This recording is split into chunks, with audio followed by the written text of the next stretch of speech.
हम परमेश्वर की महिमा में इस वचन को पढ़ेंगे और वचन को आदर देने के लिए हम खड़े हो जाएंगे और वचन से निकालेंगे मलाकी नबी की पुस्तक और उसका 4 अध्याय।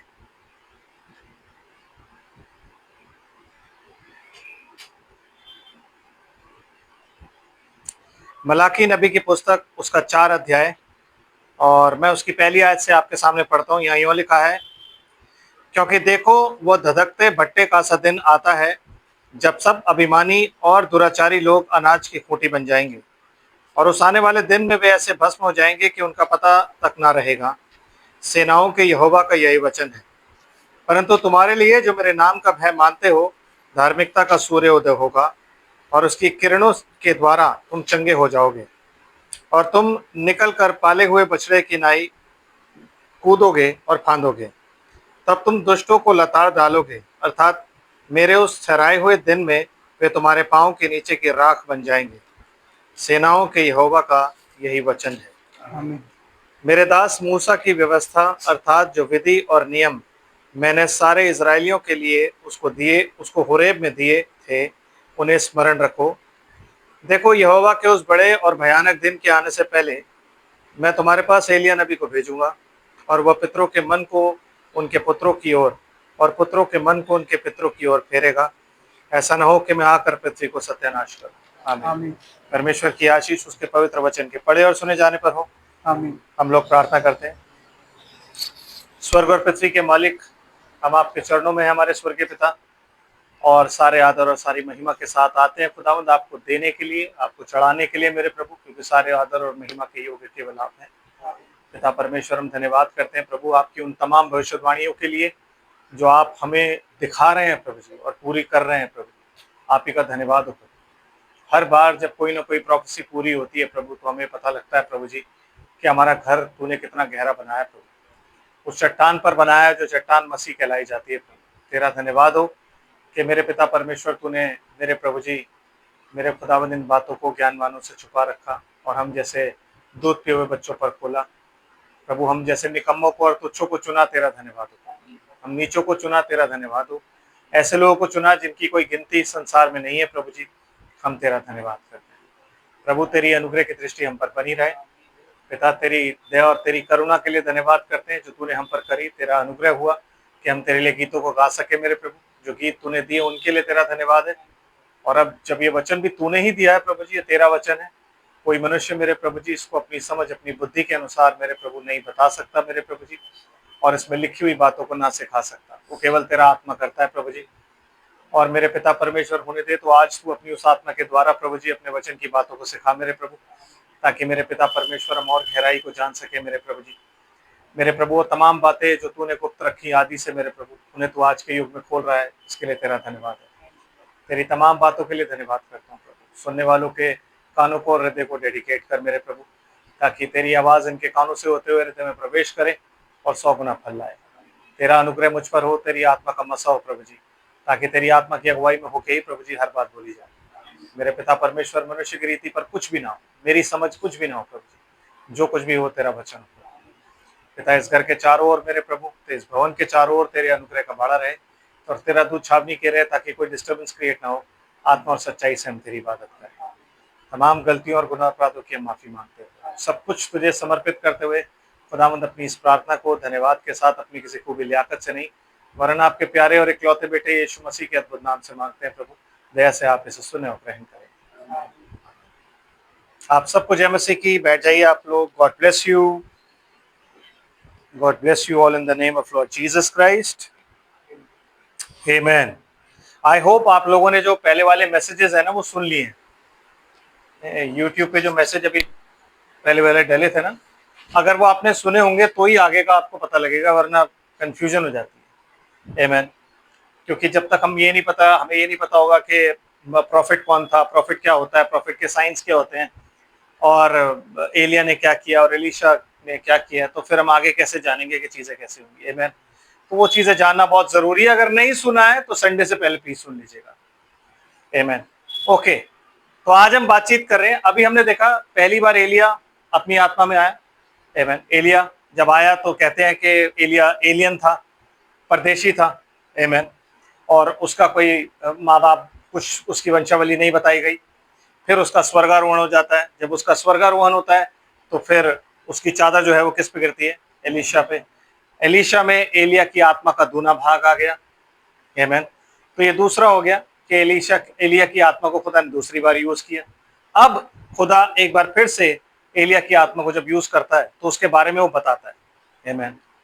तो मलाकी नबी की पुस्तक में वो क्यों बोलता है कि यहोवा के बड़े और भयानक दिन के आने से पहले मैं एलिया नबी को भेजूंगा? उसका रीजन ये है कि जो कंडीशन इजरायलियों की थी ना, उस कंडीशन के हिसाब से वो बात कर रहा है। जैसी इजबेल और आहाब के टाइम में उनकी कंडीशन थी, बिल्कुल वैसी कंडीशन उनकी आ चुकी है। मतलब वो कंडीशन इतनी खराब है कि वो खुदा को जानते ही नहीं है।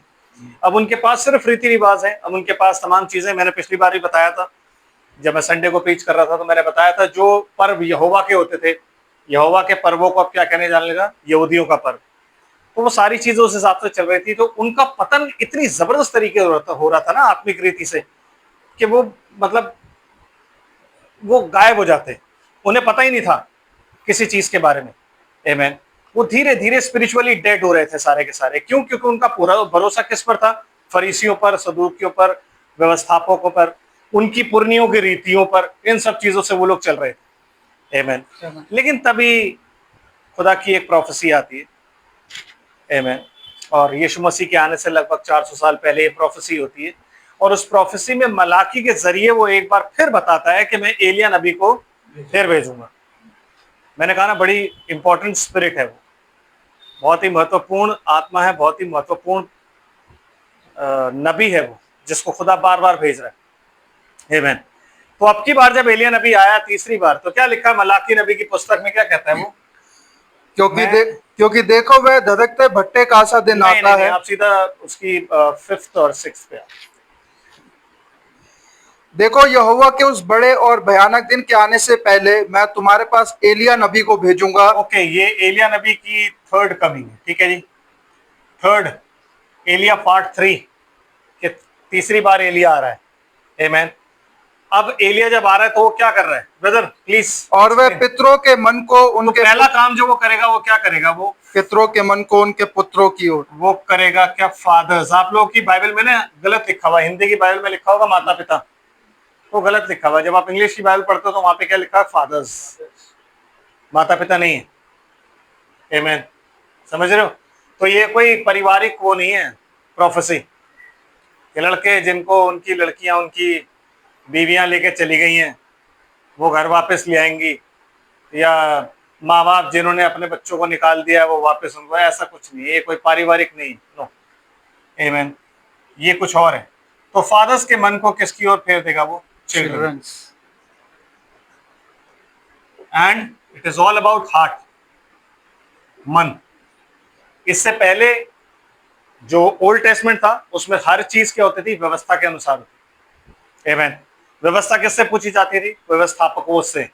वो बताते थे, फरीसी सदूकी ये सब लोग बताते थे कि तूने व्यवस्था के अनुसार ये गलती करी है। लेकिन एक वक्त आ रहा है जब वो क्या करेगा? मनों को। अब खुदा जैसे ही न्यू टेस्टमेंट शुरू हो रहा है, एक्चुअली न्यू टेस्टमेंट शुरू मती से नहीं होता। न्यू टेस्टमेंट शुरू कहां से होता है? प्रेरितों के काम।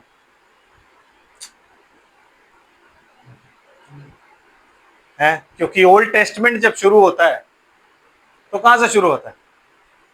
जिस दिन मूसा ने खून लिया उस पुस्तक पर और तमाम चीजों पर छिड़का और इजरायलियों पर छिड़का, तो वो कहता है तुम्हारे लिए वाचा का नया लहू है। कहता नहीं कहता ब्रदर? पढ़े कहाँ लिखा है? थोड़ा सा पढ़ लेते हैं ताकि ये पता रहे कि हम जो भी बोलते हैं बाइबल से बोल रहे हैं, बाइबल के बाहर से कुछ नहीं बोल रहे। आमीन।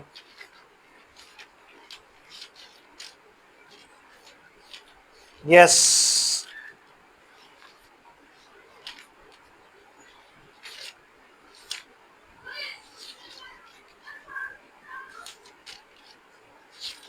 New testament and Old testament. Moses क्या करता है? लहू लेता है, लहू को लेके तमाम सामान पर छिड़कता है और उनको कहता है ये तुम्हारे लिए वाचा का लहू है। आमीन। निर्गमन की पुस्तक निकालते हैं, उसमें देखते शायद वहां लिखा हो, क्योंकि बाइबल तो मुझे याद रहती नहीं है। being a human being.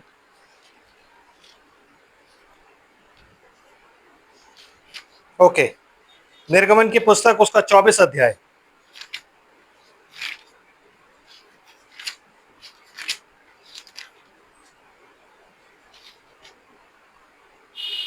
चौथी आयत, Exodus chapter 24 and verse 4. Yes, brother. तब मूसा ने यहोवा के सब वचन लिख दिए हम्म। और बिहान को सवेरे उठकर पर्वत के नीचे एक वेदी और इज़राइल के 12 गोत्रों के अनुसार 12 खंबे भी बनवाए। तब उसने कई इजरायली जवानों को भेजा जिन्होंने यहोवा के लिए होम बलि और बैलों के मेल बलि चढ़ाए जी। और मूसा ने आधा लहू तो लेकर कटोरों में रखा और आधा वेदी पर छिड़क दिया। तब वाचा की पुस्तक को लेकर लोगों को पढ़ सुनाया। वाचा की पुस्तक कौन सी पुस्तक? व्यवस्था की पुस्तक नहीं, यहाँ पे क्या बोला जा रहा है उसको? वाचक की पुस्तक, क्योंकि यहां से ओल्ड टेस्टमेंट की शुरुआत। इससे पहले क्या है सारा? जेनेसिस, उत्पत्ति, जेनेसिस ब्रदर। यस। उसे सुनकर उन्होंने कहा, जो कुछ यहोवा ने कहा है उस सब को हम करेंगे और उसकी आज्ञा मानेंगे। तब मूसा ने लहू को लेकर लोगों पर छिड़क दिया जो फंसे और उनसे कहा, देखो यह उस वाचा का लहू है जिसे यहोवा ने इन सब वचनों पर तुम्हारे साथ बांधी है। आमीन। एग्जैक्टली वैसे ही जैसे यीशु मसीह ने फसह के पर्व में अपना खून उठा के कहा, ये मेरी वाचा का वो लहू है। समझ आ रहा है ब्रदर? तो ओल्ड टेस्टमेंट में वाचा कहां बांधी? इस वक्त वाचा का वो लहू ये था। सारा सामान सब कुछ बनने के बाद, वेदी बनने के बाद, सब कुछ होने के बाद उसने लहू लिया और लोगों पर छिड़क दिया। And Old Testament begin. आमीन। यहां से व्यवस्था शुरू होती है। इससे पहले सारा जेनेसिस चलता है। Genesis is the gene book. Genesis का मतलब होता है उत्पत्ति, उत्पत्ति का मतलब होता है पैदाइश। उर्दू में हम जब उर्दू की बाइबल आप पढ़ोगे तो उसमें लिखते हैं पैदाइश की किताब। पैदाइश मतलब जहां से सब कुछ पैदा हुआ। जो आज आप देख रहे हो वो सब कुछ पैदाइश की किताब में आपको मिलेगा, जेनेसिस की बुक में आपको मिलेगा। इसलिए हर किताब हमें कहा जाती है बैक टू जेनेसिस, हर चीज। आमीन। समझ आ रहा है जी? यस। ओके ब्रदर, वापस आते हैं अब अपने मलाकी पे। यस, क्या लिखता है मलाकी? और मलाकी 6 आयत, मलाकी उसकी 6 आयत। और वह पितरों के मन को उनके पुत्रों की ओर। ओके, तो वो पहला काम क्या कर रहा है? वो पहले काम में पितरों के मन को पुत्रों की ओर और पुत्रों के मन को उनके पितरों की ओर फेरेगा। ओके, और दूसरे काम में वो क्या करेगा? पुत्रों के मन को उनके पितरों की ओर फेर देगा। ये 2 काम करने जो इलाजा आएगा उसको। आमीन। ठीक है जी, ये 2 काम इलाजा के हैं और दोनों कामों में क्या चीज है? हार्ट। आमीन। समझ रहे? दिल मतलब अब जैसे पौलुस कहता है कि तुम हमारे हाथ से लिखी हुई जीवित पत्रियां हो। आमीन। जिसे हमने मानो हाथों से नहीं मगर जीवते परमेश्वर के वचन से उन जीवित पत्रियों पे जो तुम्हारा हृदय है, उन जीवित पत्रियों पे तुम्हें लिखा है। तो आज की रेट में वचन कहां लिखा हुआ है? हमारे हृदय पर। आमीन। आमीन। हमारे हृदय पर यह वचन लिखा हुआ है। समझ आ रहा है जी? आमीन। यस। तो यहाँ पे अब हम थोड़ा सा देखेंगे कि अब ये जो एलिया है ये कौन? इसके लिए हम निकालते हैं लूक चैप्टर 1।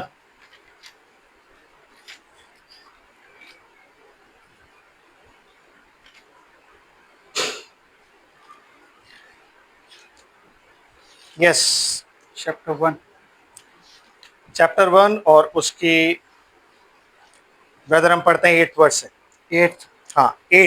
8वीं आयत।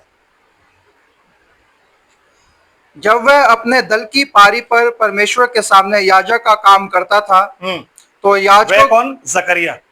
यस, हाँ जी, आगे। तो याजकों की रीति के अनुसार उसके नाम पर चिट्ठी निकली कि प्रभु के मंदिर में जाकर धूप जलाए जी। और धूप जलाने के समय लोगों की सारी मंडली बाहर प्रार्थना कर रही थी। कि प्रभु का एक स्वर्गदूत धूप की वेदी की दाहिनी ओर खड़ा हुआ, हाँ। उसको दिखाई दिया। उसको दिखाई दिया। और जकरिया देखकर घबराया। ओके, और जो स्वर्गदूत उसको दिखाई दे रहा है वो जिब्राइल है। आमीन। यस। और जकरिया देखकर घबराया और उस पर बड़ा भय छा गया। हाँ जी। परंतु स्वर्गदूत ने उससे कहा, हे जकरिया, भयभीत ना हो, क्योंकि तेरी प्रार्थना सुन ली गई है, और तेरी पत्नी इलिशिबा से तेरे लिए एक पुत्र उत्पन्न होगा। यस। और तू उसका नाम यूहन्ना रखना। तू उसका नाम क्या रखना?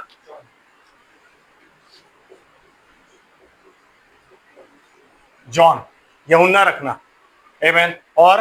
और तुझे आनंद और हर्ष होगा, और बहुत लोग उसके जन्म के कारण आनंदित होंगे, क्योंकि वह प्रभु के सामने महान होगा। वह कौन होगा? प्रभु के सामने महान। इसका मतलब ये नहीं हो प्रभु के सामने बहुत महान बंदा है और प्रभु जो है उससे नो, इसका मतलब कुछ और है। प्रभु के सामने बहुत महान होगा। आमीन। इसका मतलब अगर आप देखना चाहते हैं तो उसके लिए हम निकालते हैं मलाकी नबी की पुस्तक और उसका 3रा अध्याय। निकालिए, क्या लिखा हुआ है पहली आयत से।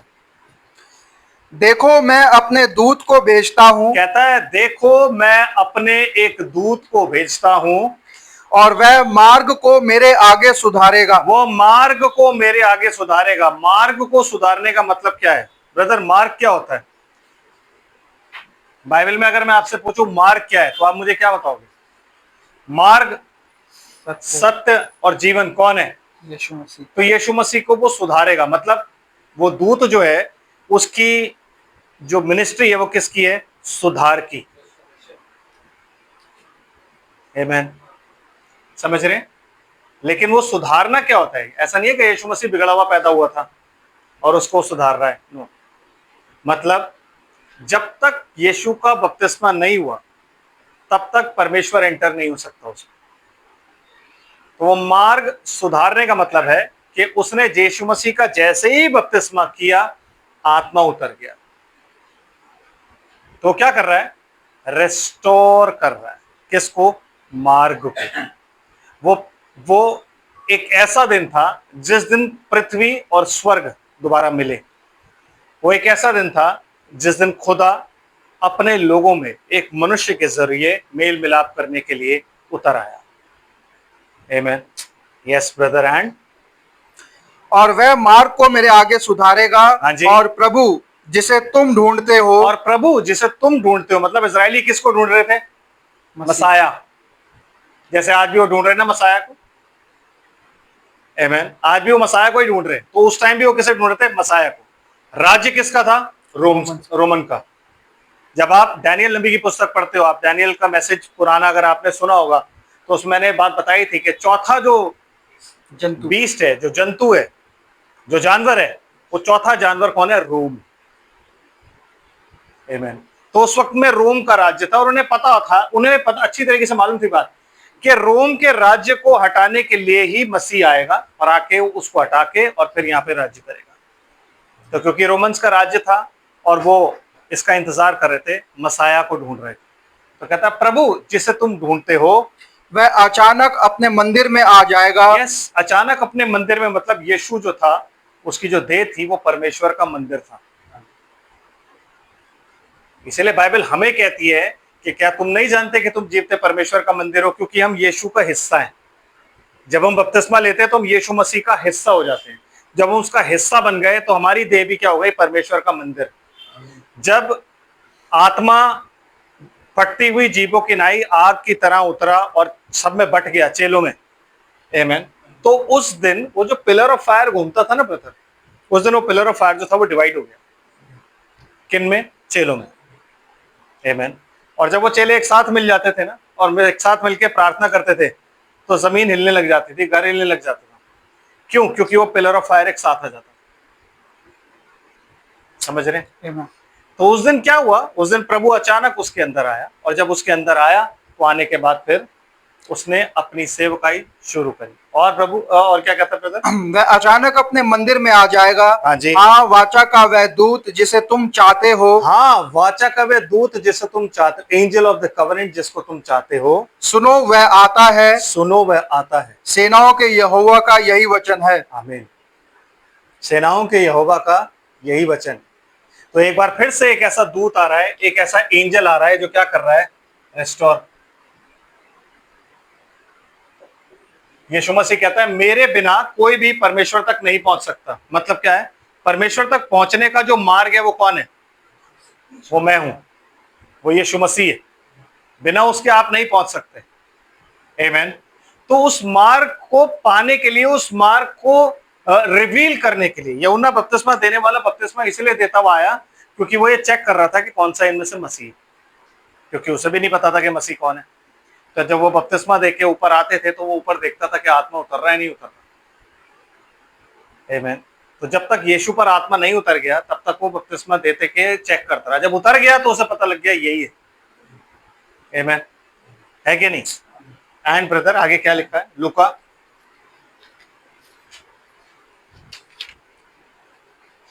पढ़ रहे थे ना? लूका पहला, हाँ जी, 15th वर्स। यस। क्योंकि वह प्रभु के सामने महान होगा और दाखरस और मदिरा कभी ना पिएगा। क्यों? क्योंकि वो नाज़िर होगा, वो खुदा का नाज़िर है। नाज़िर जो होता है वो पैदाइश से तैयार होता है खुदा की सेवा के लिए। तो ये कौन है? ये नाज़िर है। और ब्रदर, और अपनी माता के गर्भ ही से पवित्र आत्मा से परिपूर्ण हो जाएगा। इसके अलावा और कोई नहीं था जो पवित्र आत्मा से माता के गर्भ से परिपूर्ण हुआ। इसके अलावा और कोई नहीं था। आमीन। इसीलिए ये प्रभु के सामने महान है। ये बात आपको मालूम होनी चाहिए कि यूहन्ना बपतिस्मा देने वाला जो है वो यीशु मसीह का पास्टर था, इसीलिए उसने यीशु मसीह को बपतिस्मा दिया। क्योंकि जब यीशु मसीह सामने आया, यीशु जब सामने आया तो उसने क्या बोला कि मुझे तो उससे बपतिस्मा लेना चाहिए। वो कहता इसे इसी तरीके से इस धार्मिकता को पूरा होने दे, क्योंकि एक धार्मिकता थी, आमीन, जिसे पूरा होना था और इसे इसी तरीके से पूरा होना था, इसी रीति से पूरा होना था। क्योंकि उस वक्त के लिए, सिर्फ उस वक्त तक के लिए यूहन्ना बपतिस्मा देने वाला जो था वो यीशु मसीह का पास्टर था। जब बपतिस्मा पा लिया तब मसीह देहधारी हो। आमीन। समझ रहे? Yes brother. एंड और इजराइलियों में से बहुतेरों को उनके प्रभु परमेश्वर की ओर फेरेगा। कैसे? कैसे फेरेगा? आमीन। आप निकालिए यूहन्ना की इंजील,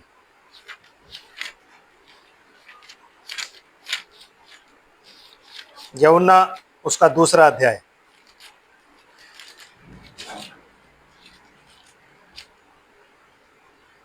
नहीं, यूहन्ना उसका पहला अध्याय। आमीन। आमीन। 29 आयत से पढ़िए। दूसरे दिन उसने यीशु को अपनी ओर आते देखकर कहा, देखो यह परमेश्वर का मेमना है जो जगत का पाप उठा ले जाता है। आमीन। वो क्या कर रहा है इस वक्त में? लोगों के मन को किसकी ओर फेर रहा है? प्रभु की ओर फेर रहा है। आमीन। ये क्या कर रहा है वो इस वक्त में? प्रभु की ओर फेर रहा है। आमीन। आमीन। समझ रहे? और वो लोगों को क्या बता रहा है कि ये वो प्रभु है जिसको तुम ढूंढ रहे हो, वाचा का दूत। क्योंकि जो भी वाचा का दूत था, जान उसको देनी थी। परमेश्वर का मेमना वही था जो वाचा का दूत था। आमीन। उसे अपनी जान देकर लोगों को मोल लेना था। समझ रहे हैं? तो वहां वो लोगों को क्या बता रहा है कि ये है। और यह वही है जिसके विषय में मैंने कहा था कि एक पुरुष मेरे पीछे आता है जो मुझसे श्रेष्ठ है, यस, क्योंकि वह मुझसे पहले था। हाँ जी। और मैं तो उसे पहचानता ना था, हाँ, परंतु इसलिए मैं जल से बपतिस्मा देता हुआ आया। इसलिए मैं उसे पहचानता नहीं था ना, इसलिए बपतिस्मा देता हुआ आया। आमीन। आमीन। इसलिए दिया मैंने। और कि वह इजराइल पर प्रकट हो जाए। कि वह क्या करे? वह इजराइल पर प्रकट हो जाए। आमीन। इजराइल पर प्रकट हो जाएगा क्या मतलब?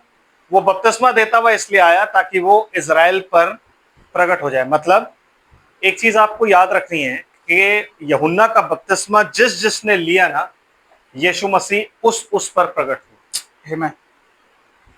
उसके अलावा किसी पर प्रकट नहीं हुआ। आमीन। समझ रहे?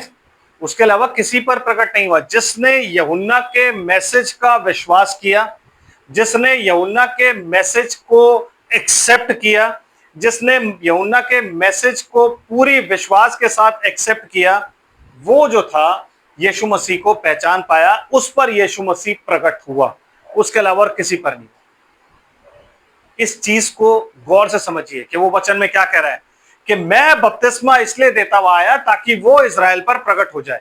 तो जो भी बपतिस्मा लेके ऊपर आ रहा है उस पर यीशु मसीह प्रकट हो रहा है, वो यीशु मसीह को पहचान रहा है कि हाँ ये परमेश्वर का मेमना है, ये वही दूत है। जिन्होंने बपतिस्मा नहीं लिया, फरीसियों बपतिस्मा लेने आए फरीसी, उनको उसने भगा दिया, हे साहब के बच्चों और क्या क्या नहीं बोल के। और बहुत से लोगों ने उसका विश्वास नहीं किया कि नहीं यार ये नहीं हो सकता। क्यों? क्योंकि जब उससे पूछा गया कि तू कौन है, तो क्या आंसर दिया उसने?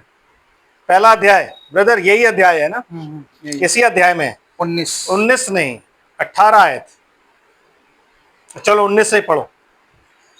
यूहन्ना की गवाही यह है कि जब यहूदियों ने यरूशलेम से याजकों और लेवियों को उससे यह पूछने के लिए भेजा कि तू कौन है, तू कौन है, मतलब उनका ये जानना जरूरी था कि अपने आप को आइडेंटिफाई कर, तब हम भाई तेरे को हमारी जो हमारी हम नो जो हमारा रिलीजन है, जो हमारी रिलीजियस ऑर्गेनाइजेशन है, तुझे रिकॉग्नाइज तब करेंगे। पहले तू ये बता डिग्री क्या है, तू कौन है, कहां से रिकॉग्नाइज्ड है, कहां से तू आया है, क्या तूने किया है, कहां से तेरी सर्टिफिकेशन है, आमीन।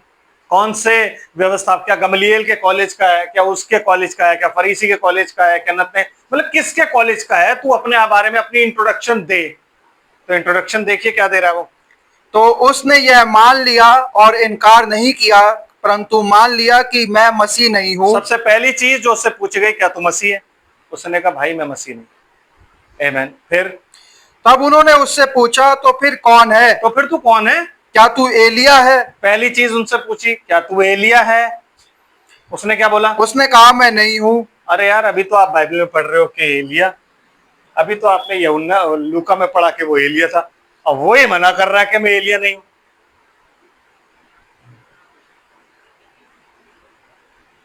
समझ रहे हैं? बाइबल अगर आपको सीधा आंसर दे देगी ना तो पूरी दुनिया बच जाएगी।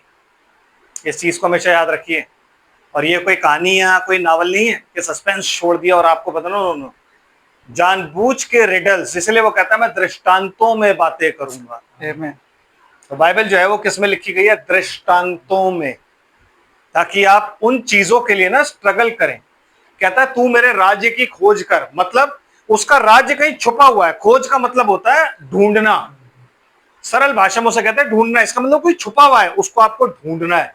तो जब आप कोई मैप या कोई खजाना ढूंढते हो तो उस खजाने के साथ आपको अलग अलग पॉइंट्स दिए जाते हैं कि ये मिलेगा। तो आप एक पॉइंट पे पहुंचते हो, कहते हो मुझे मिल गया, दूसरे पॉइंट पे पहुंचते हो, कहते हो ये मुझे मिल गया। ऐसे करते करते आप एंड में खजाने के पास पहुंचते हो, है ना? तो बाइबल में वही पॉइंट्स आपको दिए हैं, पॉइंट्स आपको ढूंढने हैं। आमीन। गाइड कौन है आपका? पवित्र आत्मा। पवित्र आत्मा। बिल्कुल वैसे ही जैसे वो लोग जो वाइज मैन आए थे, उनका गाइड कौन था? स्टार।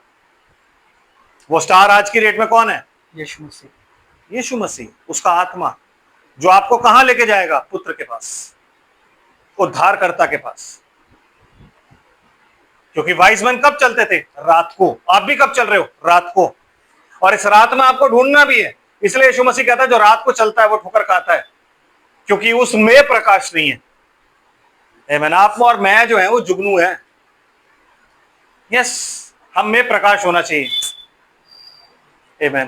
क्योंकि जब हमारा प्रकाश होगा, हमारे प्रकाश से ही सब लोग ढूंढेंगे और चलेंगे उसी से। आमीन। तो कह रहा है कि मैं एलिया भी नहीं हूं। अभी मैं बताऊंगा आपको एलिया कहां है। Yes brother. तो क्या तू वह भविष्यद्वक्ता है? क्या तू वह भविष्यद्वक्ता है? अब ये वह भविष्यद्वक्ता कौन सा है? आपको आपने कहीं बाइबल में पढ़ा है वह भविष्यद्वक्ता? पढ़ा है कहीं? नहीं पढ़ा होगा। पढ़ा है? नहीं पढ़ा ना?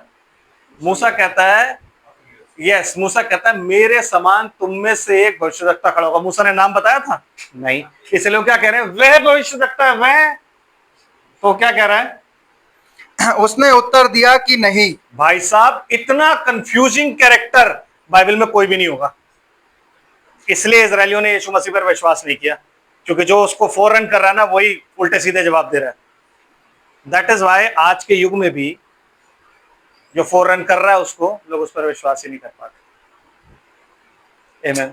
Yes brother. एंड तब उन्होंने उससे पूछा, फिर तू है कौन? तू है कौन? क्योंकि हमने वचन के अनुसार तुझसे पूछा कि तू ये है, तू ये है, तू ये। तू कह रहा मैं कुछ भी नहीं, तो तू है कौन भाई? तू है कौन? हम किस लिए तेरा वचन सुने? हम किस लिए तुझसे बपतिस्मा ले? तू है कौन? तू तो कह रहा मैं कोई भी नहीं हूं।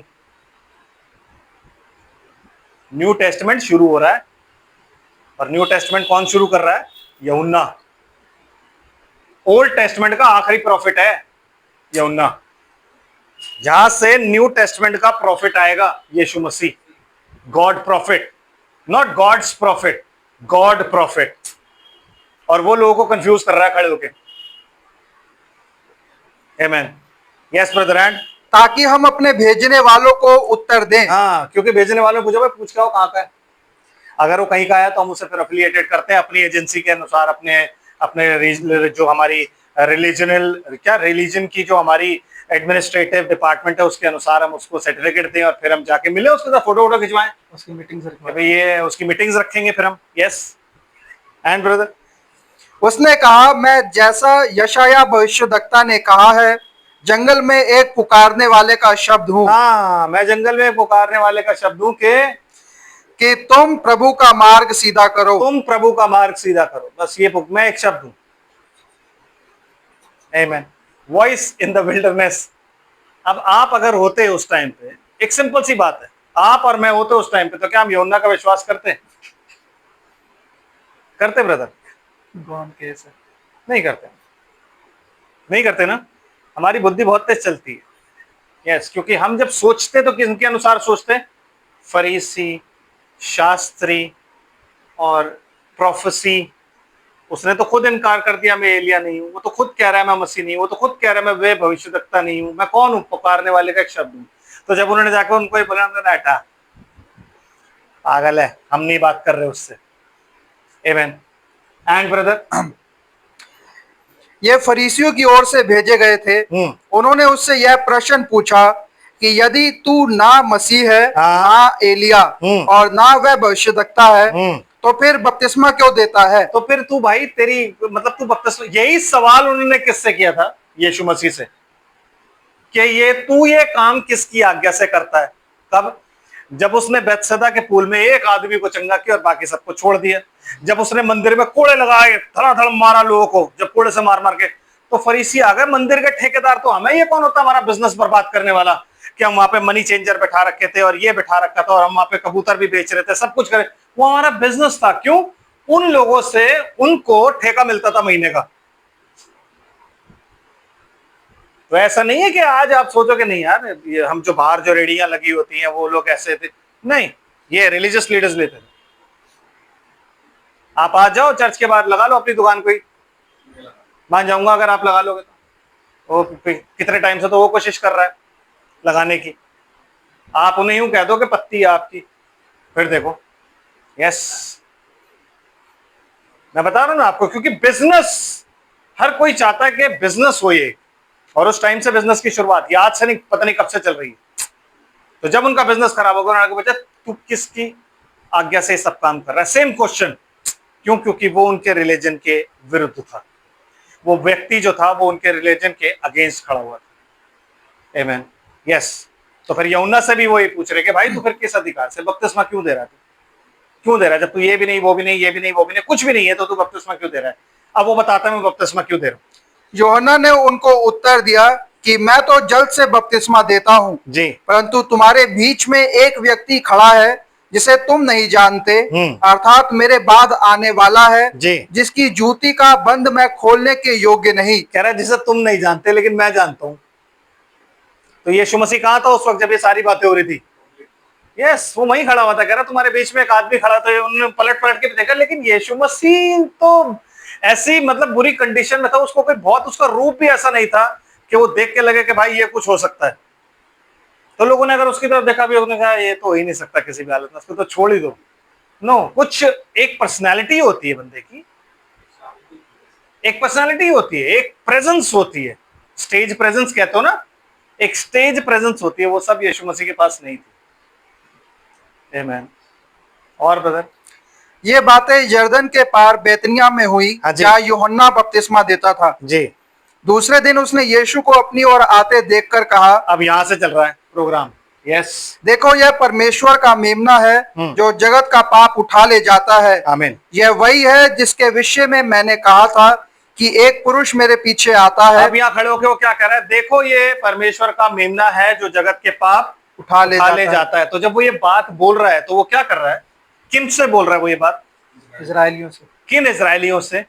जो इजरायली पित्र वहां खड़े हैं, जो इजरायली फादर्स वहां खड़े हैं।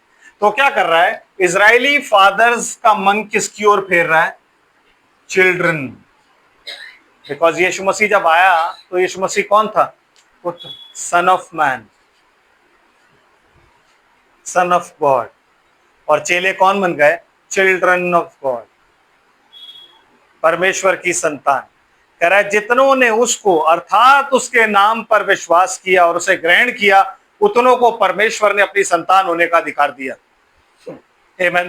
तो यूहन्ना जब ये बात कह रहा है कि देखो ये है परमेश्वर का मेमना, यीशु मसीह सामने खड़ा है, वो कह रहा है ये है परमेश्वर का मेमना जो संसार का पाप उठा ले जाता है, तो वो एलिया है। सिर्फ इस डायलॉग के लिए, इसके अलावा किसी भी डायलॉग के लिए एलिया नहीं।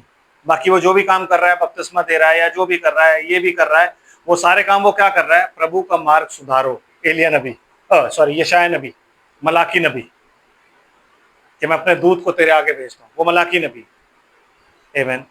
और जिस एलिया का वो इंतजार कर रहे थे, वो एलिया वो नहीं था। नहीं समझे ब्रदर? वो किस एलिया का इंतजार कर रहे थे?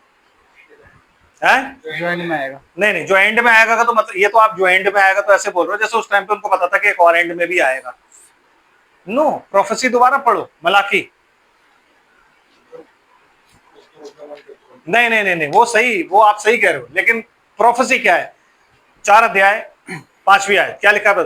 देखो यहोवा के उस बड़े और भयानक दिन के आने से पहले मैं तुम्हारे पास एलिया नबी को भेजूंगा। अब मुझे एक बात बताओ कि जो एलिया नबी पितरों के मन पुत्रों की ओर फेर रहा है, क्या उसके आने के बाद बड़ा और भयानक दिन आ गया?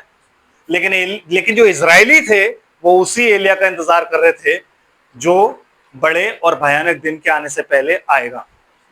उन्हें नहीं पता था कि इस प्रोफेसी के 2 भाग है और दोनों भाग अलग अलग हैं। वो थोड़ा ना जानते थे इस बात को। उन्हें तो लग रहा था जैसे ही एलिया आएगा, रोमियो का राज्य है, एलिया जैसे ही आएगा, एलिया के आने के बाद मसीह आएगा और वो मारेगा सारे रोमियो को, हम राज्य करेंगे, हम टेंपल में बैठ जाएंगे, हमारा बस बोलबाला होगा। तो जब वो कहते हैं एलिया से कि क्या तू एलिया है, तो कहता मैं नहीं हूं। क्यों? क्योंकि जिस एलिया को वो खोज रहे थे वो ये वाला एलिया था। आमीन। और जो एलिया वो था, वो कौन सा एलिया था? जो पितरों के मन को पुत्रों की ओर फेरेगा और मसीह का फोररनर होगा, जो मसीह को इंट्रोड्यूस करेगा। मतलब वो खड़े होकर इंट्रोड्यूस करेगा कि ये मसीह, वाचा का वे दूत। समझ रहे हो? हैं? ये बाइबल है, ये बाइबल है। इसलिए जब आप इसको पढ़ोगे ना, आपकी समझ में कभी भी नहीं आएगा। यस, जब आप इसको पढ़ोगे ना, आप कहोगे यार क्या है। आपके पास आत्मा का होना बहुत जरूरी है। इसलिए बाइबल में थोड़ा यहाँ थोड़ा वहां ऐसे ऐसी चीजें लिखी हैं। अब आप मुझे कहोगे कि यार ये क्या बात हुई, आप कह रहे हो कि आधी पूरी प्रोफेसी होती है, आधी थोड़ी ना होती। ब्रदर इसको कंप्लीट करो जरा, लूका को।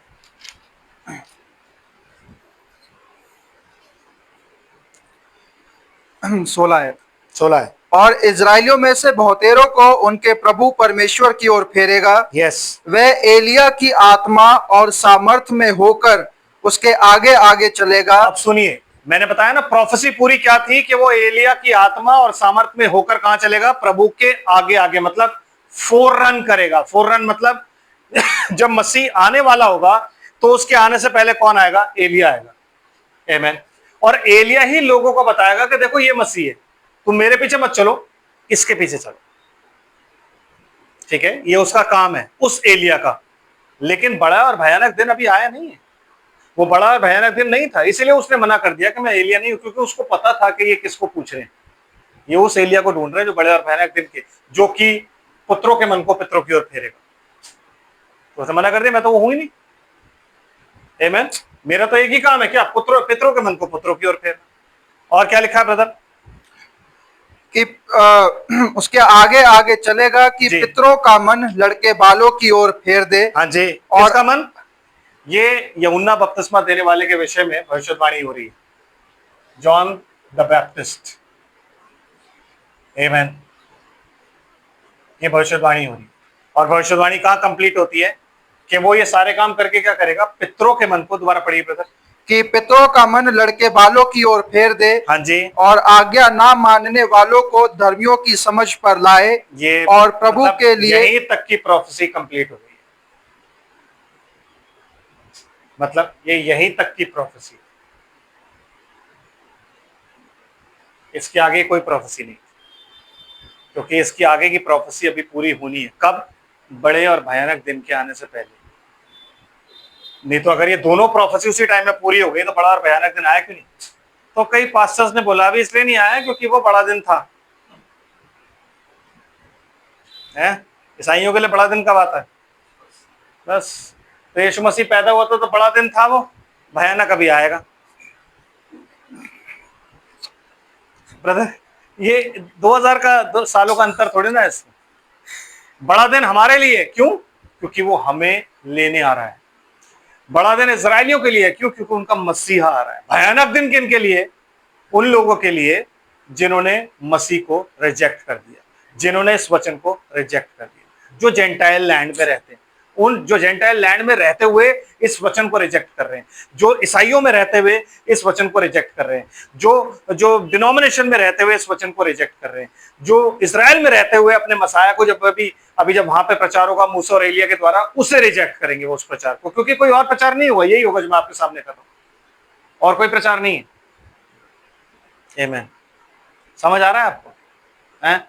तो ये चीज वहां पे खत्म हुई। अब प्रोफेसी आदि कैसी होती है? आप मुझे कहोगे यार ये तो आदि प्रोफेसी है, तो मैं आपको दिखाता हूं प्रोफेसी कैसे पूरी होती है। आमीन। लूका की इंजील में ही रहेंगे ब्रदर, हम निकालेंगे उसका 4 अध्याय और उसकी 14 आयत से पढ़ेंगे।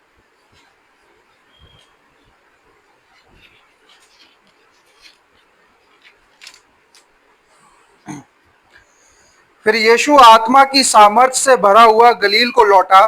फिर यीशु आत्मा की सामर्थ से भरा हुआ, मतलब उसका 40 दिन का उपवास पूरा हो गया और वो वापस गलील को आया। और क्या होता है ब्रदर फिर? और उसकी चर्चा आसपास के सारे देश में फैल गई। हाँ जी। और वह उनके आराधनालयों में उपदेश करता रहा। और वो उनके आराधनालयों में क्या कर रहा है? उपदेश कर रहा है। और सब उसकी बड़ाई करते थे। और सब उसकी बड़ाई करते थे। सब बड़ाई कर रहे हैं उसकी। आमीन। आमीन। और वह नासरत में आया, हाँ। जहाँ पाला पोसा गया था। यस। और अपनी रीति के अनुसार सबके दिन आराधनालय में जाकर पढ़ने के लिए खड़ा हुआ। ओके, क्या पढ़ रहा है? गौर से पढ़िएगा, सुनिएगा। ये यशायाह भविष्यद्वक्ता की पुस्तक उससे दी गई। और उसने पुस्तक खोलकर वह जगह निकाली, हाँ जी, जहाँ यह लिखा था कि प्रभु का आत्मा मुझ पर है। क्या क्या लिखा था वहां पर?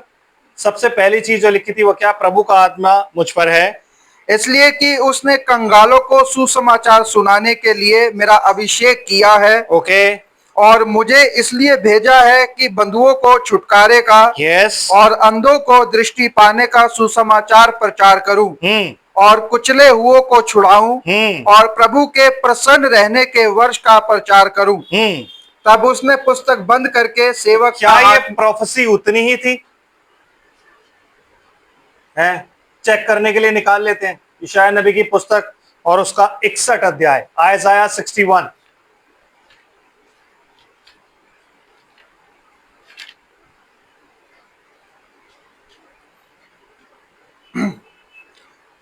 प्रभु यहोवा का आत्मा मुझ पर है, क्योंकि एक मिनट निकाल लीजिए आप।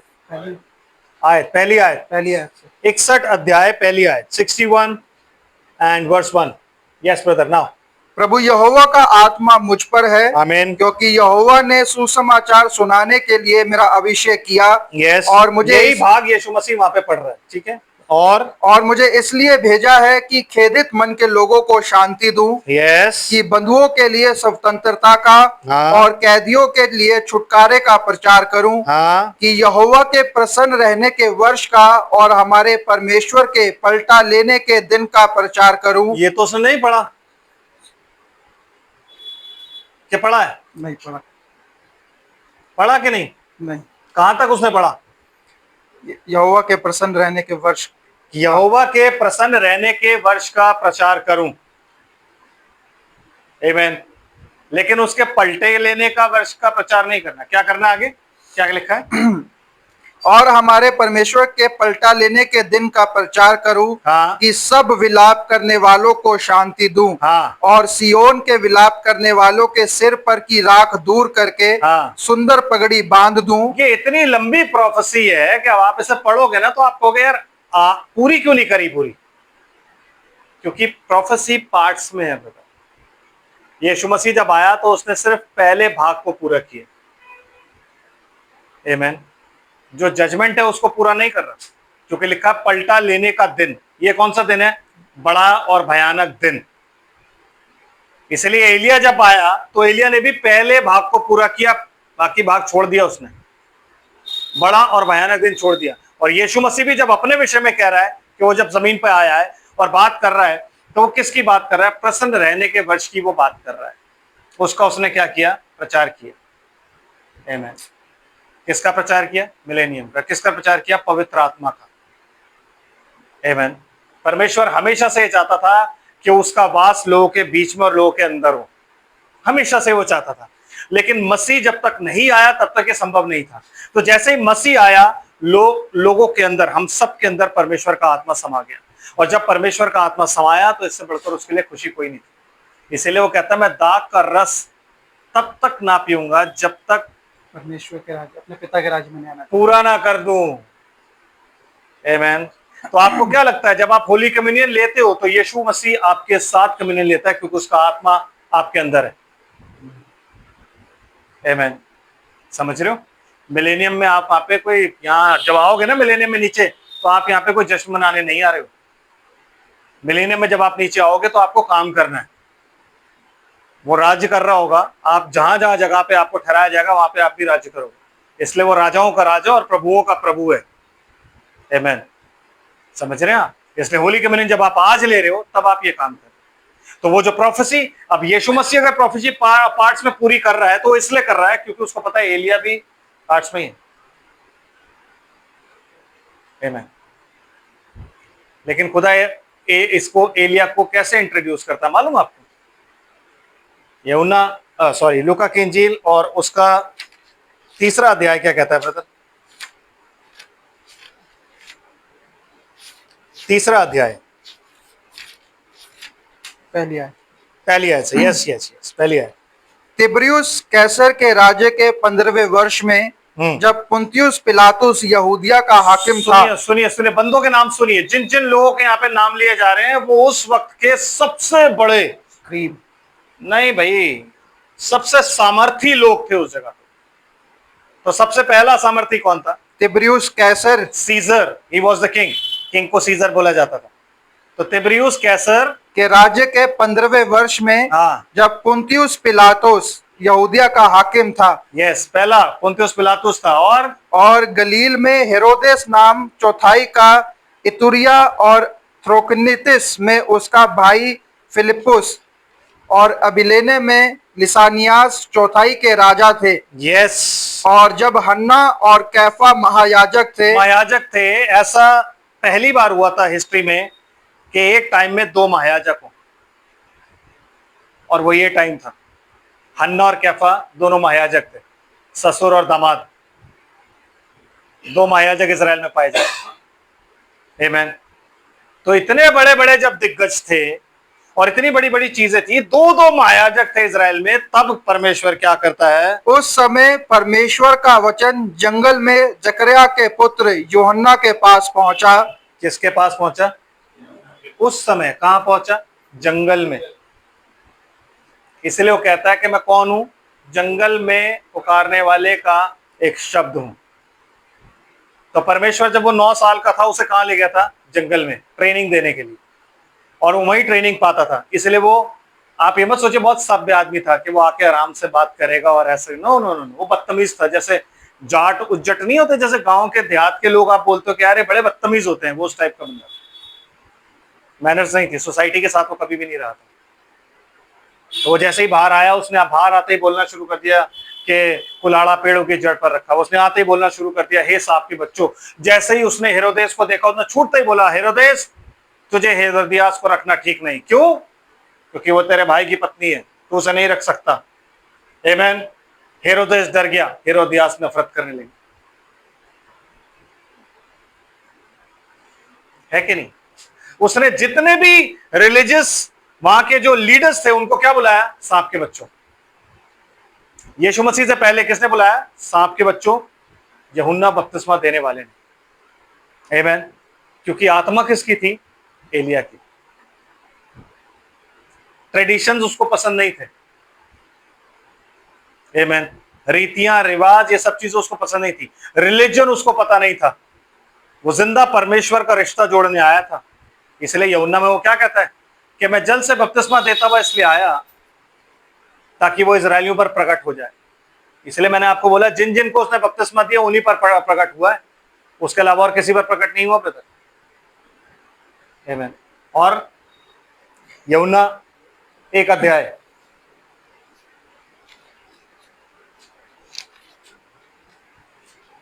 कौन सी आयत है? 13। यस। यह वही है जिसके विषय में मैंने कहा था कि एक पुरुष मेरे पीछे आता है जो मुझसे श्रेष्ठ है, जो मुझसे भी श्रेष्ठ है, और क्योंकि वह मुझसे पहले था। वो मुझसे पहले था और मैं तो उसे पहचानता ना था। यस। परंतु इसलिए मैं जल से बपतिस्मा देता हुआ आया कि वह इजराइल पर प्रकट हो जाए। यस। और यूहन्ना ने यह गवाही दी कि मैंने आत्मा को फाख्ता की एक्चुअली गवाही यूहन्ना की क्या थी यीशु मसीह के लिए? वो गवाही ये है कि मैंने आत्मा को फाख्ता की नाई आकाश से उतरते देखा है। हाँ जी। और वह उस पर ठहर गया जी। और मैं तो उसे पहचानता नहीं मैं था। उसे नहीं पहचानता था। आमीन। लेकिन फिर भी परंतु जब यीशु मसीह बपतिस्मा लेने के लिए आ रहा है तो तब उसने बपतिस्मा पाया नहीं है और तब आत्मा उतरा भी नहीं है। लेकिन यूहन्ना उसे देखते ही कह रहा है, प्रभु मुझे तुझसे बपतिस्मा लेने की आवश्यकता है, तू मेरे पास क्यों आ रहा है? आमीन। वो इसलिए क्योंकि जब वो माता के गर्भ में था और मरियम कंसीव कर चुकी थी यीशु मसीह को, और जब मरियम एलीशिबा से मिलने जाती है और जैसी उसे बोलती है सलाम, तो सलाम बोलते ही बच्चा एकदम से लात मारता। उससे पहले बच्चा डेड था। Yes, he was dead. तो बच्चा जैसे, इसलिए तो शर्मा के बाहर नहीं निकलती क्योंकि बच्चा डेड था।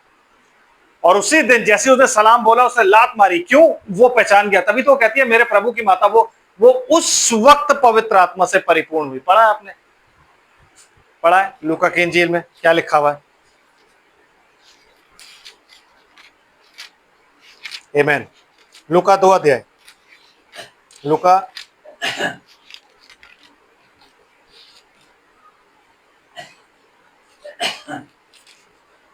लूका 1 अध्याय 39। Yes, 39th verse. उन दिनों में मरियम उठकर शीघ्र ही पहाड़ी देश में यहूदा के एक नगर को गई और जकरिया के घर में जाकर इलिशिबा को नमस्कार किया। नमस्कार जहां जहां लिखा हुआ है वो आपको पता होना चाहिए कि सलाम किया। यस। ज्यों ही इलिशिबा ने मरियम का नमस्कार सुना, त्यों ही बच्चा उसके पेट में उछला। तो ही बच्चा उसके पेट में उछला। पहले नहीं उछल रहा था, अभी उछला है। और क्यों उछला है? और इलिशिबा पवित्र आत्मा से परिपूर्ण हो गई। एलीशिबा पवित्र आत्मा से क्या हुई? परिपूर्ण हो गई। इसलिए बाइबल में क्या लिखा हुआ था? लूका में वो क्या बताता है 1 अध्याय में कि वो माता के गर्भ से ही पवित्र आत्मा से भरा हुआ होगा। और उसने बड़े शब्द से पुकार कर कहा, तू स्त्रियों में धन्य है। और तेरे गर्भ क्या? गर्भ क्या? धन्य तेरे गर्भ का फल। पढ़ो। और तेरे पेट का फल धन्य है। सुना?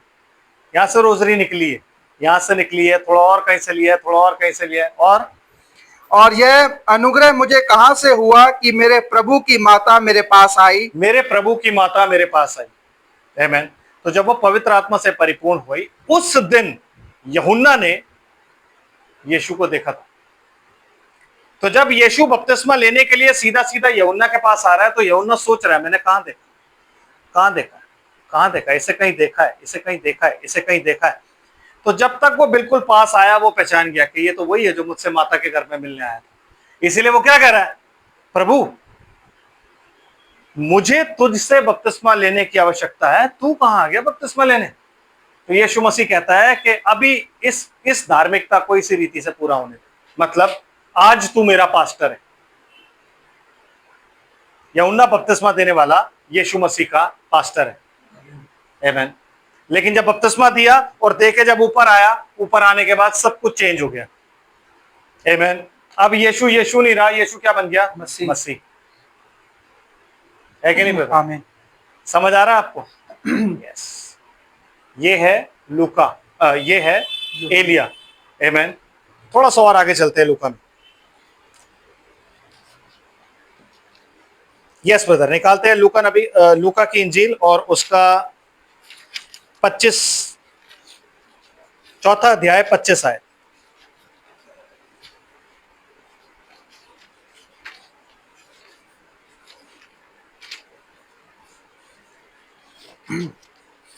और मैं तुमसे सच कहता हूं कि एलिया के दिनों में जब 3.5 वर्ष तक आकाश बंद रहा, यहाँ तक कि सारे देश में बड़ा अकाल पड़ा, तो इजराइल में बहुत सी विधवाएं थीं, पर एलिया उनमें से किसी के पास नहीं भेजा गया। केवल सैदा के सारपत में एक विधवा के पास। और एलीशा भविष्यद्वक्ता के समय इजराइल में बहुत से कोढ़ी थे, पर नामान सूर्यानी को छोड़ उनमें से कोई शुद्ध नहीं किया गया। उनमें से कोई शुद्ध नहीं किया गया। और आज की डेट में एलिया को जब इंट्रोड्यूस करता है यीशु मसीह, अभी एलिया ने तो यीशु मसीह के बारे में बता दिया कि ये परमेश्वर का मेमना है, लेकिन अब तक लोग नहीं जानते कि वो एलिया है नहीं, क्योंकि उसने तो मना कर दिया था। तो अब लोगों को ही बताना है कि भाई वो एलिया था, ताकि लोगों को ये बात पता रहे कि अगर वो एलिया था तो ये मसीह है। आमीन। तो उसके लिए यीशु मसीह क्या कहता है, निकालते हैं मत्ती की इंजील उसका 11 अध्याय। यस ब्रदर, और उसकी दूसरी आयत। दूसरी, हाँ, क्योंकि शुरू से पढ़ेंगे तो समझ आएगा। यस। यूहन्ना ने बंदीगृह में मसीह के कामों का समाचार सुनकर अपने चेलों को उससे यह पूछने भेजा, हाँ जी, कि क्या आने वाला तू ही है, या हम दूसरे की बाट जोएं? कौन पूछ रहा है? हैं? वो जो इलाजा है वो पूछ रहा है। कहां से पूछ रहा है? जब वो जेल में। सो ब्रदर, जब तक उसके ऊपर आत्मा था एलिया का, तब तक बात ठीक थी। अब वो कहां है? जेल में है। अब वो ये क्यों पूछ रहा है कि भाई जो आने वाला था वो तू ही है या हम किसी और का इंतजार करें? क्योंकि यीशु मसीह आज तक उससे मिलने नहीं गया है। तो उसे क्या लग रहा है जेल में बैठ के, यार अजीब है, अगर ये मसीह होता तो मुझसे मिलने तो आता, मैंने इसको इंट्रोड्यूस किया सबके सामने। उस दिन तो मुझे कह रहा था इस धार्मिकता को इस रीति से पूरी होने दे, और आज मुझसे मिलने भी नहीं आ रहा है, ना किसी को पूछने भेजा, मुझसे किसी को पूछने भी नहीं भेजा कि क्या हाल है, कैसा हूं, कैसा नहीं। बड़ा भाई हूं। आमीन। बड़ा भाई हूं, रिश्ते में 6 महीने बड़ा हूं, कोई इज्जत नहीं, कोई कुछ नहीं, है ना। हम सिर्फ इज्जत ही तो चाहते हैं। तो जब उसने पूछने के लिए भेजा तो यीशु मसीह का जवाब क्या है? यीशु ने उत्तर दिया कि जो कुछ तुम सुनते हो और देखते हो वह सब जाकर यूहन्ना से कह दो। यीशु मसीह ने ये नहीं बोला। यीशु मसीह हर बार वचन का यूज करता है। यीशु मसीह हर बार परमेश्वर के वचन के अनुसार काम करता है। वो कभी भी अपने उस परमेश्वर का जो वो पुत्र था उस चीज को, अधिकार को नहीं दिखाता। जब शैतान उसके सामने आया था 3 बार उसका टेस्ट लेने के लिए, तो उसने वचन का ही किया था। और आज भी वो क्या कह रहा है? वो उनको ये नहीं कह रहा, अच्छा उससे कहना उस दिन जब तूने मुझे देखा था तो पहचाना नहीं था मैं कौन हूं, और ये जब तेरी माँ चिल्ला के कह रही थी प्रभु की माता, नहीं कहता बैठ जाओ, बैठ जाओ, जो देखते हो वो यूहन्ना को बता देना। आमीन। क्या देखते हो? कि अंधे देखते हैं, अंधे देखते हैं, और लंगड़े चलते फिरते हैं, यस, कोढ़ी शुद्ध किए जाते हैं, यस, और बहरे सुनते हैं, हाँ जी, मुर्दे जिलाए जाते हैं, यस, और कंगालों को सुसमाचार सुनाया जाता है। हाँ जी। और धन्य है वह जो मेरे कारण ठोकर ना खाए। क्यों? क्योंकि यूहन्ना ठोकर खा गया था। तो धन्य है वे जो मेरे कारण ठोकर ना खाए। आमीन। और ब्रदर, जब वे वहां से चल दिए, हाँ जी, तो यीशु यूहन्ना के विषय में लोगों से कहने लगा, क्योंकि जब वो वहां से चल दिए ना तो लोग थोड़े से ना यूहन्ना बपतिस्मा देने वाले के लिए बोले, तो बड़ा आया था यीशु मसीह के बारे में बोले, ये कहाँ यीशु मसीह और कहाँ यूहन्ना। उसने आज तक मक्खी इतनी जिंदा करी होगी, उसने आज तक ये नहीं किया होगा। लोग ऐसे यूहन्ना को क्या बोलते हैं उसको, नीचे डिफेम करने लगे, उसकी इज्जत कम करने लगे। तो यीशु मसीह क्या कह रहा है? जो हमारे आज के प्रचारक नहीं करते, हमारे प्रचारक सिर्फ दूसरों को नीचा गिराना और दूसरों को नीचा झुकाना ही जानते हैं, लेकिन यीशु मसीह क्या कर रहा है ब्रदर, बताइए। जब वे वहां से चल दिए तो यीशु यूहन्ना के विषय में लोगों से कहने लगा, तुम जंगल में क्या देखने गए थे? हाँ, क्या हवा से हिलते हुए सरकंडे को? फिर तुम क्या देखने गए थे? क्या कोमल वस्त्र पहने हुए मनुष्य को? देखो, जो कोमल वस्त्र पहनते हैं वे राजभवनों में रहते हैं। यस। तो फिर क्यों गए थे? तो फिर क्यों गए थे तुम लोग? क्या किसी भविष्यद्वक्ता को देखने को? हाँ, हाँ, मैं तुमसे कहता हूँ, वरन भविष्यद्वक्ता से भी बड़े को। वरन भविष्यद्वक्ता से भी बड़े को तुम देखने गए थे। आमीन। और यह वही है जिसके विषय में लिखा है कि देख, मैं अपने दूत को तेरे आगे भेजता हूँ। इसीलिए ये महान था, क्योंकि यीशु मसीह कैसे इंट्रोड्यूस कर रहा है, भविष्यद्वक्ता से भी बड़े को। क्यों? क्योंकि उसने क्या किया है, यीशु मसीह को फोररन किया, उसके आगे के चला है, उसका इंट्रोडक्शन देने वाला वही था, उसको दुनिया के सामने जाहिर करने वाला वही था। आमीन। और ब्रदर, कि देख, मैं अपने दूत को तेरे आगे भेजता हूँ, हाँ जी, जो तेरे आगे तेरा मार्ग तैयार करेगा जी। मैं तुमसे सच कहता हूँ कि जो स्त्रियों से जन्मे हैं, हाँ जी, उनमें से यूहन्ना बपतिस्मा देने वाले से कोई बड़ा नहीं हुआ। मतलब यीशु मसीह अपने आप को नीचे कर रहा है ब्रदर, और क्या कह रहा है कि जो स्त्रियों से जन्मे हैं उनमें से यूहन्ना बपतिस्मा देने वाले से बड़ा कोई भी नहीं है, आदम को छोड़ के। आदम स्त्री से नहीं जन्मा, उसको छोड़ के। मतलब यीशु मसीह खुद को भी कह रहा है, मैं भी छोटा हूं। आज की डेट में कोई पास्टर ये नहीं कह रहा, आमीन। बट यीशु मसीह वहां पे क्या कह रहा है कि वो सबसे बड़ा, वो मुझसे भी बड़ा है। क्यों? क्योंकि वो मेरा पास्टर, यस, वो मेरा पास्टर है। यीशु मसीह रोज उसके चर्च में आके खड़ा होता था, तभी तो कह रहे तुम्हारे बीच में एक आदमी खड़ा है। यीशु मसीह रोज उसका मैसेज सुनता था, रोज उसका मैसेज जब से यूहन्ना ने प्रचार करना शुरू किया था ना, यीशु मसीह रोज आता था और रोज वहां खड़े होकर पूरी मीटिंग अटेंड करता था, रात को घर जाता था। आमीन। लेकिन जिस दिन परमेश्वर की आत्मा ने बोला आज तुझे बपतिस्मा लेना है, उसी दिन उससे जाके बपतिस्मा ले लिया। तो कहता वो सबसे बड़ा है, परंतु पर जो स्वर्ग के राज्य में छोटे से छोटा है। मतलब अब वो कह रहा है कि यीशु मसीह से पहले, आमीन, जितने भी हैं उन सब में वो सबसे बड़ा है। लेकिन जो भी स्वर्ग के राज्य में प्रवेश करेगा, जो भी यीशु मसीह के नाम में बपतिस्मा लिया हुआ है, जो भी स्वर्ग में जाएगा, जो भी उस इटर्निटी में यीशु मसीह के अनुसार, यीशु मसीह के वचन के अनुसार जाएगा, वो पर जो स्वर्ग के राज्य में छोटे से छोटा है, हाँ वह उससे बड़ा है। वह उससे बड़ा है। क्यों? क्योंकि वो इस साइड है ब्रदर, वो यीशु मसीह की ब्राइड है। आमीन। जब ब्राइड किंग के साथ सिंहासन पर बैठी होती है तो उससे बड़ा कोई नहीं होता। होता है क्या? वो यीशु मसीह की देह है। यीशु मसीह की देह से बड़ा कोई है क्या?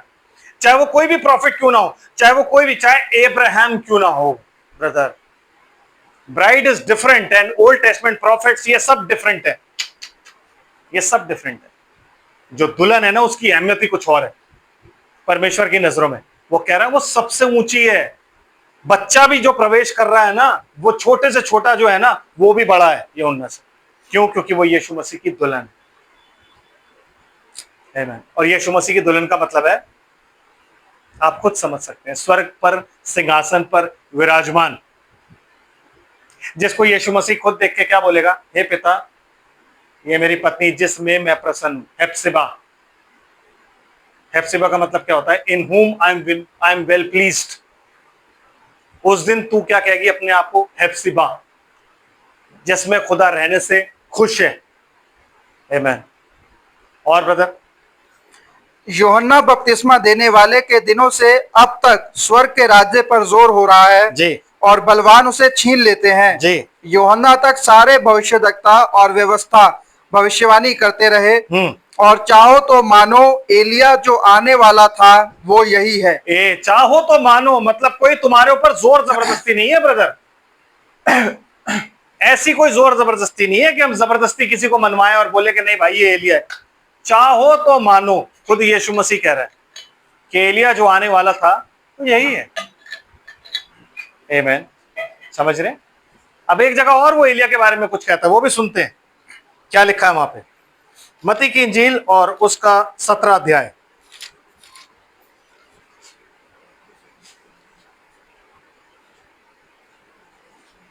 मत्ती की इंजील उसका 17 अध्याय और उसकी 9वीं आयत से पढ़िए। जब वे पहाड़ से उतर रहे थे तब यीशु ने उन्हें यह आज्ञा दी कि जब तक मनुष्य का पुत्र मरे हुओं में से ना जी उठे, तब तक जो कुछ तुमने देखा है किसी से ना कहना। पहली आयत से पढ़ दो। 6 दिन के बाद यीशु ने पतरस और याकूब और उसके भाई यूहन्ना को साथ लिया और उन्हें एकांत में किसी ऊंचे पहाड़ पर ले गया और उनके सामने उसका रूपांतर हुआ और उसका मुंह सूर्य की नाई चमका और उसका वस्त्र ज्योति की नाई उजला हो गया। और देखो, मूसा और एलिया उसके साथ बातें करते हुए उन्हें दिखाई दिए। इस पर पतरस ने यीशु से कहा, हे प्रभु। किसने बोला? पतरस ने क्या बोला यीशु से? हे प्रभु, हमारा यहाँ रहना अच्छा है। अच्छा है प्रभु कि हम क्या करें? इच्छा हो तो यहाँ 3 मंडप बनाऊं। दैट इज वाई जो कहते हैं ना, पीटर हमारा फर्स्ट पोप है, उन्होंने सबके लिए मंडप बना रखे हैं, सबकी वेदियां बना रखी है उन्होंने, क्योंकि वो नहीं जानते कि वो क्या करते हैं, क्या कहते हैं। Because without the Holi ghost आप सिर्फ वेदियां ही बनाते रहोगे, अगर आपके पास पवित्र आत्मा नहीं है तो। आमीन। समझ रहे कि नहीं? Amen. और क्या कह रहा है ब्रदर? इच्छा हो तो यहाँ 3 मंडप बनाऊं, एक तेरे लिए, एक मूसा के लिए और एक एलिया के लिए। नीचे जाने की जरूरत क्या है? यहीं रहते हैं, 3 मंडप बना देते हैं, एक तेरे लिए, एक एलिया के लिए और एक मूसा के लिए, बात खत्म। आमीन। और यहीं पे तुम्हारी इबादत करते रहेंगे हम लोग। तब क्या होता है? वह बोल ही रहा था कि देखो, एक उजले बादल ने उन्हें छा लिया। हाँ जी। और देखो, उस बादल में से यह शब्द निकला कि यह मेरा प्रिय पुत्र है, यह मेरा प्रिय पुत्र है, जिसमें मैं प्रसन्न हूँ, जिसमें मैं प्रसन्न हूँ, इसकी सुनो। इसकी सुनो, इसकी सुनो ब्रदर, बाकी किसी की मत सुनो, क्योंकि बाकी जिसकी भी सुनोगे ना तो वो गलत ही बताएगा, इसलिए इसकी सुनो। इसलिए यीशु मसीह ने कहा, जब तक स्वर्ग से सामर्थ ना पाओ प्रचार मत करना। रूल आज भी वही है कि जब तक स्वर्ग से सामर्थ ना पाओ प्रचार मत करो। आमीन। आगे क्या लिखता है ब्रदर? चेले यह सुनकर मुंह के बल गिर गए और अत्यंत डर गए। यीशु ने पास आकर उन्हें छुआ और कहा, उठो, डरो मत। तब उन्होंने अपनी आंखें उठाकर यीशु को छोड़ और किसी को ना देखा। और किसी को नहीं देखा। जब वे पहाड़ से उतर रहे थे तब यीशु ने उन्हें यह आज्ञा दी कि जब तक मनुष्य का पुत्र मरे हुओं में से जी ना उठे, तब तक जो कुछ तुमने देखा है किसी से ना कहना। तब तक तुम किसी से ये बात मत कहना जो तुमने देख ली। ये सिर्फ तुम्हें इसलिए दिखाई गई है ताकि तुम्हें पता रहे मैं कौन हूं। तुम्हारा अडॉप्शन, मेरा अडॉप्शन खुदा ने करना था और तुम्हारे सामने किया, तुम 3 गवाह हो। और साथ में वो दोनों, मूसा और एलिया, जो एक लॉ को दर्शाता है, एक ग्रेस को दर्शाता है, जो एक रेजरेक्टेड सेंट्स को दर्शाता है मूसा, और एक दर्शाता है किनको, जिनका स्वर्गारोहण हुआ, उन दोनों को दर्शाता है। आमीन। और उसके चेलों ने उससे पूछा, फिर शास्त्री क्यों कहते हैं कि एलिया का पहले आना अवश्य है? क्योंकि उन्होंने मलाकी की पुस्तक पढ़ी हुई है ना, इसलिए वो कहते हैं कि एलिया का आना अवश्य है, बड़े और भयानक दिन के आने से पहले। इसलिए किसी ने विश्वास ही नहीं किया इस पर। इसलिए आज भी वो क्या कहते हैं कि वो हमारा मसीहा नहीं है। भाई, हमारा मसीहा तो अभी आने वाला है। क्यों? क्योंकि वो आएगा तो बड़ा और भयानक दिन आ जाएगा। लेकिन राज्य किसका रहना चाहिए?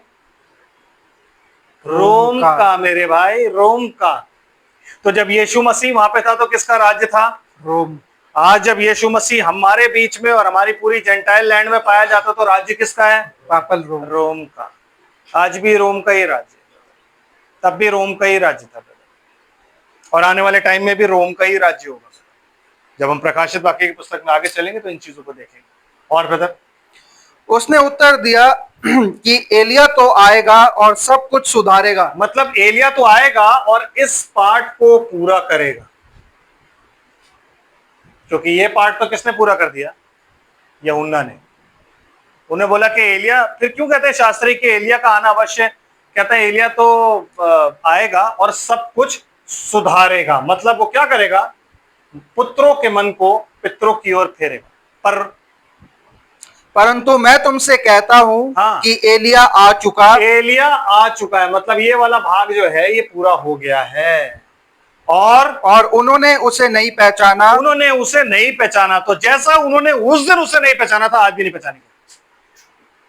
क्यों? क्योंकि यीशु मसीह कल, आज और युगानुयुग एक साथ। आमीन। क्योंकि अगर सब पहचान जाएंगे तो सब बच जाएंगे, और सबको तो नहीं बचाना। आमीन। उन्हीं पर बचाना है जिन पर खुदा प्रकट होना चाहता है, जो उसके वचन का पालन करने वाले हैं। और ब्रदर क्या कह रहा है? परंतु जैसा चाहा वैसा ही उसके साथ किया, जैसा चाहा वैसा उसके साथ किया। इसी रीति से मनुष्य का पुत्र भी उनके हाथ से दुख उठाएगा। बिल्कुल, जैसे एलिया ने दुख उठाया वैसे मनुष्य का पुत्र भी दुख उठाएगा।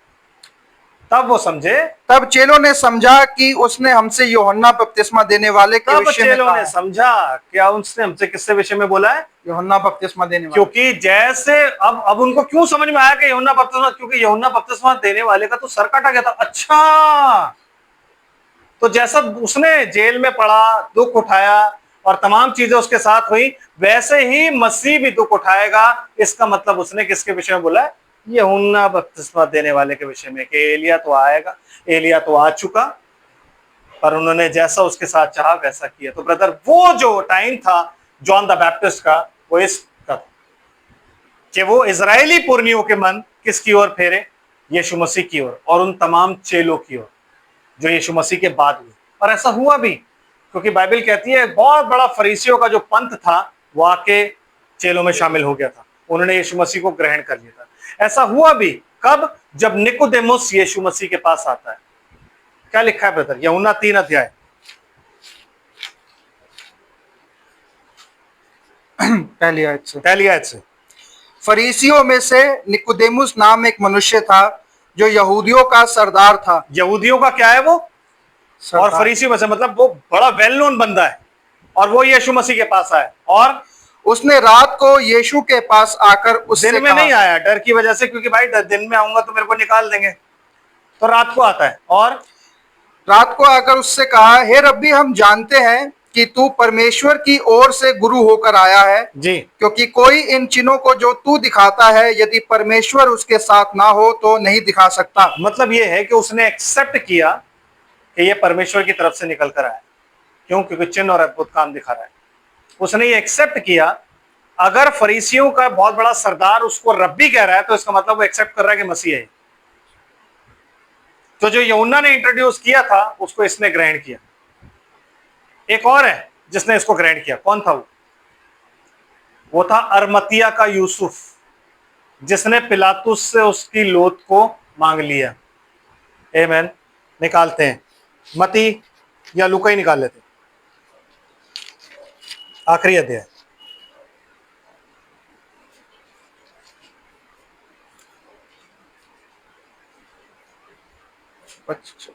तेईस की 50वीं आयत ब्रदर पढ़िए, क्या लिखा है?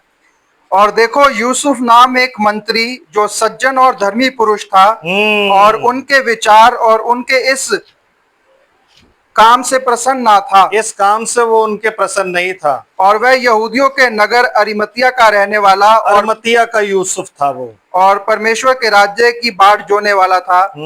उसने पिलातुस के पास जाकर यीशु की लोथ मांग ली। उसने भी एक्सेप्ट किया था।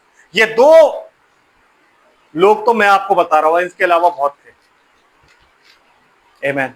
इनके अलावा बहुत थे, क्योंकि जब फरीसी यीशु मसीह को पकड़ने के लिए भेजते हैं तो जो फरीसी होता है जिसको वो साथ में फरीसियों के ग्रुप को भेजते हैं, तो उस ग्रुप को कौन लीड करता है? निकोदेमुस। तो जब वो बिना पकड़े वापस आते हैं तो वो पूछते हैं कि भाई तुम क्यों नहीं लेकर के आए उसे? कहते हैं जब तक हमारी अदालत में उसकी सुन न ली जाए तब तक हम उस पर दोष कैसे लगा सकते हैं, तो इसलिए हम उसे नहीं लेकर आए। वो ऐसी कोई बात नहीं करता जो हमारी अदालत और व्यवस्था के खिलाफ। आमीन। समझ रहे? तो जो इजरायली पुरनिये थे, उन पुरनियों के मनों को क्या किया गया? किन की ओर फेरा गया? यीशु मसीह और उसके चेलों की ओर, जो कि पुत्र कहलाए। आमीन। ये था कार्य किसका? Elijah the third, John the Baptist. अभी ये बाकी है, और इसको जानने के लिए हम संडे को देखेंगे कि संडे को किस तरीके से जो चौथा अध्याय वो पूरा होता है। मैंने आपको पहले ही बताया था कि इजबेल ने यूहन्ना बपतिस्मा देने वाले का सर क्यों कटवाया, क्योंकि हेरोदियास ने यूहन्ना बपतिस्मा देने वाले का सर क्यों कटवाया? क्योंकि इजबेल बोल चुकी थी। जब एलिया ने उसके सारे भविष्यद्वक्ताओं का सर काटा तो बोल चुकी थी, कल तक मैं तेरा सर कटवा दूं। आमीन। तो वही सेम स्पिरिट जो थी वो किसमें पाई जाती थी? हेरोदियास में। क्योंकि हेरोदेस कभी उससे चिढ़ा नहीं, लेकिन हेरोदियास उससे चिढ़ती थी। हेरोदेस हमेशा उसका डर मानता था, लेकिन हेरोदियास जो थी वो उससे बहुत, वो उसकी शक्ल नहीं देखना चाहती थी, वो चाहती थी बंदा मर जाए, क्योंकि जब भी वो शक्ल देखती थी ना तो उस इजेबेल की स्पिरिट को हमेशा एलिया दिखता था कि हमेशा मुझको बोलता रहता है, हमेशा मुझको बोलता है, एलिया दिखता था। आमीन। प्रभु आप सबको आशीष और बरकत दे। संडे को मिलते हैं और संडे को देखते हैं कि चौथा भाग क्या है। हम प्रार्थना करते हैं।